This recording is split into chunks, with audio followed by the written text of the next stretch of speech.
Okay, let me tell you how language learning does not work. Absolutely no one decides to start learning a foreign language one day, then they follow this magic language learning formula. They stay super motivated every single day throughout this process, and then miraculously, 1 year later, they wake up speaking just like a native would.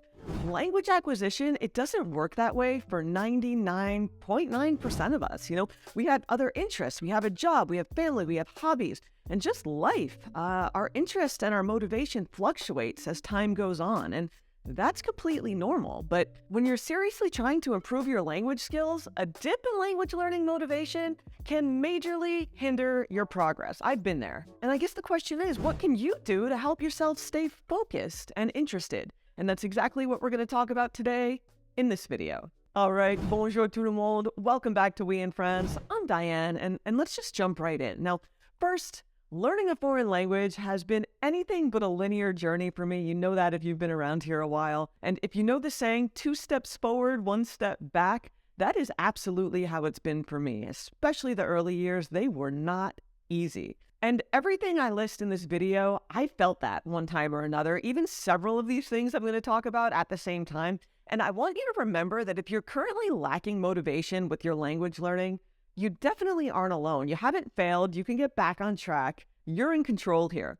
So I guess the first question is, why do we lose language learning motivation? And I think there are a bunch of reasons, but one of the most popular is, number one, maybe the most popular, we lose motivation because other things take priority in our lives. Despite having the best intentions, life can get in the way, like an important work project, a family obligation, an exam, or just something else that kind of monopolizes our free time and our free headspace. Language learning can rank pretty low on our to-do list when there's these other pressing tasks around that take priority. All right, number two, maybe it's just not fun anymore. Maybe your new teacher doesn't have the same energy as your old one, or you feel pressured to do well because it's a required college course. Maybe you feel like you're just not making progress. Maybe you're bored, Maybe language learning loses its spark and it's just no longer fun. It's super easy to lose motivation when you just feel like it's just not there anymore. Number three, because we get fed up, we get frustrated. And this ties into what I just said above.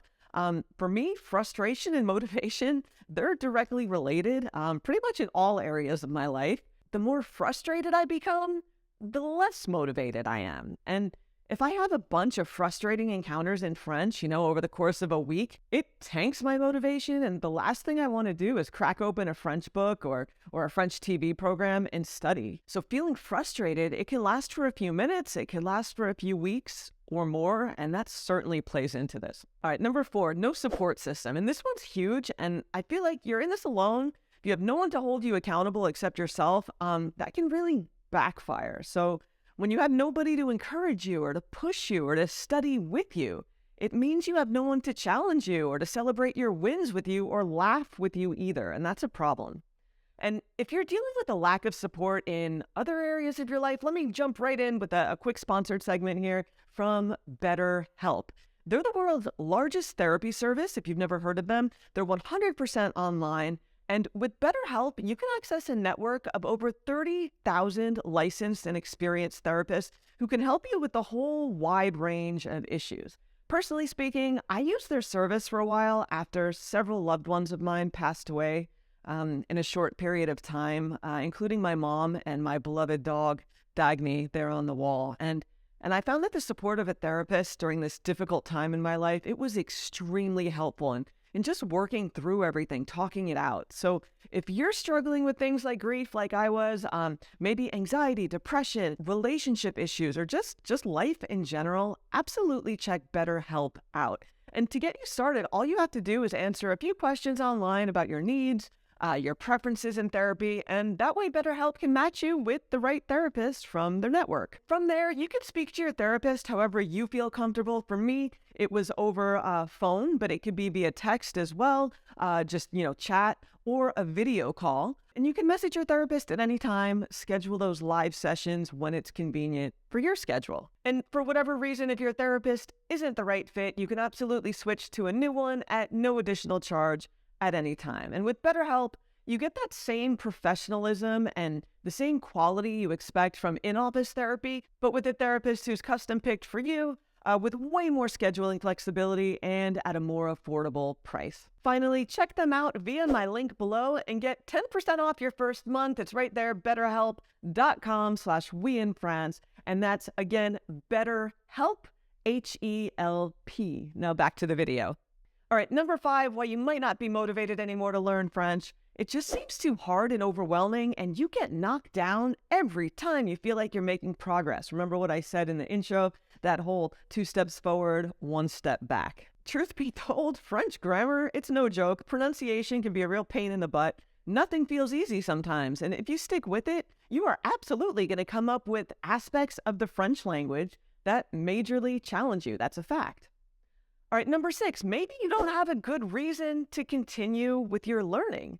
If you don't have a goal or a reason for learning French in the first place, it's super easy to let it fall by the wayside when your motivation starts to wane, and it will. There are some reasons that might motivate you more than others, but you get my point, right? Do you have a French boyfriend, girlfriend? Do you just really like French? Is your family French? Do you love visiting France and you go there often? It's really important to know your why and then keep that in mind when life gets busy or frustration sets in. Reasons like maybe your son or daughter-in-law is French and you want to speak a little bit of their language, or your new colleague is from a French-speaking country and maybe the person you're dating speaks French, or you just go to France a lot and you want to be able to communicate more. Or maybe you just want to have that mental challenge, something like that, and you just love learning new languages. All of those reasons count as your why. All right, number 7, this one's big for me, because you don't need to improve. Maybe you're just good enough where you are, and that means if you live in France, your level's good enough to get you through the day. People understand you, you understand them,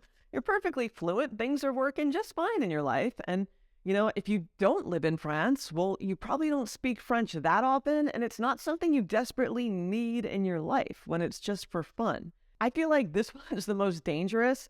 I shouldn't laugh. That's serious. When you get complacent, you almost need to dig deeper because there's more going on. Are you really good enough where you are? Or are you just afraid of hard work? Are you a little lazy? You don't want to be challenged? I don't know. I'm speaking from experience. When you're good enough and you don't need to get better, that motivation starts to wane. And I always like to say fear, F-E-A-R, is false evidence appearing real. I heard that on, I think it was called the Mission podcast, and that kind of reframed fear for me. Genius. But it definitely doesn't own you, and it certainly doesn't dictate what you're capable of achieving. After all that, now here's what we need to do to get our motivation back. And these things work, Something I always tell myself is that learning does not have an end date. You haven't already failed, even if it feels like it. Doesn't matter if you've been in France 1 week, 1 year, 10 years, 20 years. It's never too late. Wherever you are now, just pick it up and improve. We could always do better, kind of getting back on the horse. It's something to be proud of. And these small wins, they mean you're making progress. And sometimes that's enough to fuel your motivation. So just get back on the horse.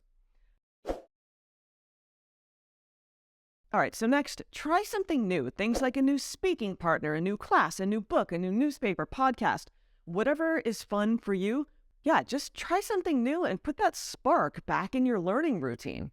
All right, number 2, focus on the things you like. And grammar's important, but if you quit 5 minutes into every single grammar lesson whenever you start working on one, work instead on aspects of the French language that excite you. Maybe in a classroom setting, you don't have any control over what's being taught when, but on your own time, it's so important to train yourself in a way that works. So, for example, comprehension is something I regret not focusing enough on before I moved to France. I talked about that in another video I will link here.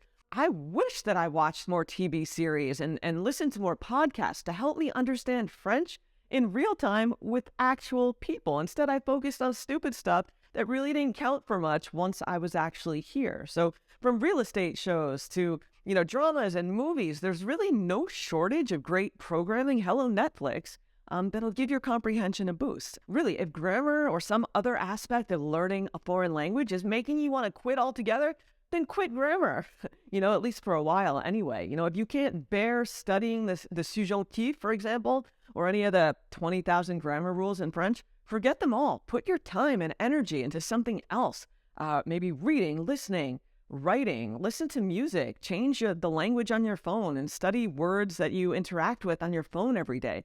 just anything. And the point is, when you're in control, you get to choose the activities that will motivate you to learn more and force you to not give up. All right, next, we want to commit to learning. So write down your goals and then hold yourself accountable. Put learn French time on your phone with an alarm if that's what's going to get you to consistently do it.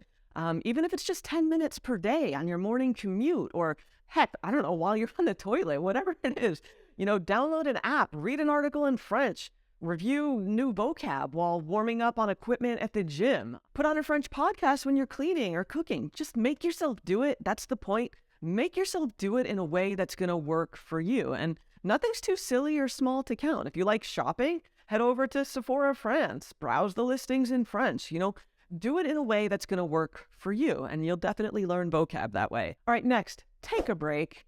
And absence really does make the heart grow fonder in a lot of aspects of life, but in the case of just this mental overload and total burnout, if you force yourself to continue to learn, it's a formula for disaster, and you're going to walk away and you're not going to come back for a long time. So before that happens, when you're not feeling your best, give yourself space. There's absolutely no harm in taking a break from language learning.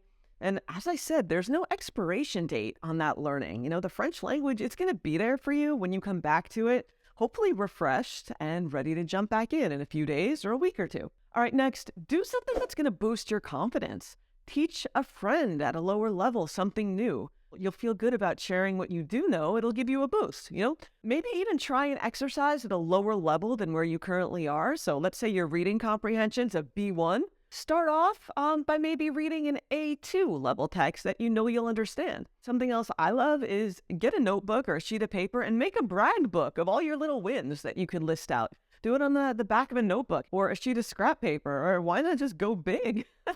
Be a little extra and get a notebook that you can dedicate entirely to your wins. And I have a bit of a notebook addiction. I'm proud to admit it. So definitely, if you're like me, keep a list of your daily wins that you could refer back to when you're having a bad day. Remember how good you felt when you had that win. And little by little, that's going to wipe out all of the lack of motivation days, all those stressors, and all the mistakes that you've made. But yeah, and then the most important part is to stick with it. Stay consistent. Like I said, that journey to language learning, it's not linear. You're going to have a lot of ups and downs. So yeah, I want to hear from you. Tell me on your French language or any foreign language journey, what things helped you when your motivation just wasn't there, and how you're doing today with it all. And if you found this video helpful, I'd love it if you hit the thumbs up, leave me a comment below. And of course, if you're not subscribed, what the heck are you doing at this point? Hit that subscribe button. And I'll see you back here on We in France soon. Merci. Salut.